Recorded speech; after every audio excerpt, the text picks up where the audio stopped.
नमस्कार बंधुरा पियूष वर्ल्डे तुम्हारे सबाइके जानाई स्वागत। आज के प्राय 600 बछरेर पुरानो एकटी मंदिरेर सन्धान तुम्हादेर दिते चलेछि।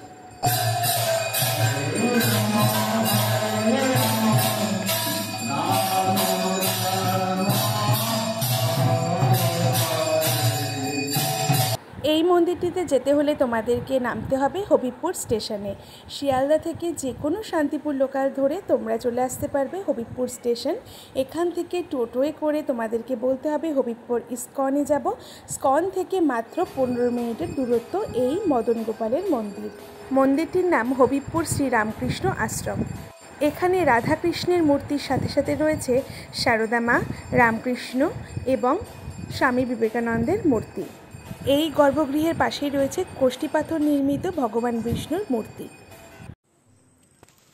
এটি 50 বছরের পুরনো বেলি ফুল গাছ। এই ফুলের গন্ধে পুরো মন্দিরটা সুগন্ধে ভরে উঠেছে।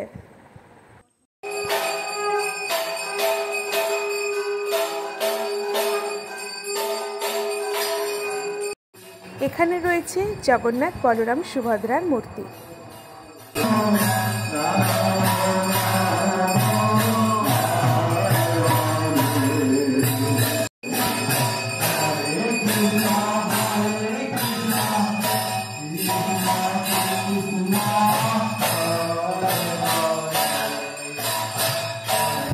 এখানে ভক্তদের প্রসাদ গ্রহণেরও ব্যবস্থা আছে।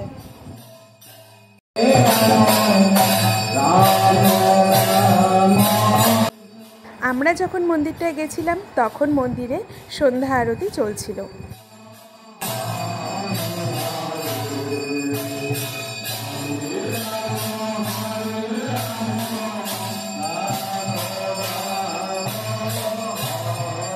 এই মন্দিরের পরিবেশ আমার ভীষণ ভালো লেগেছে।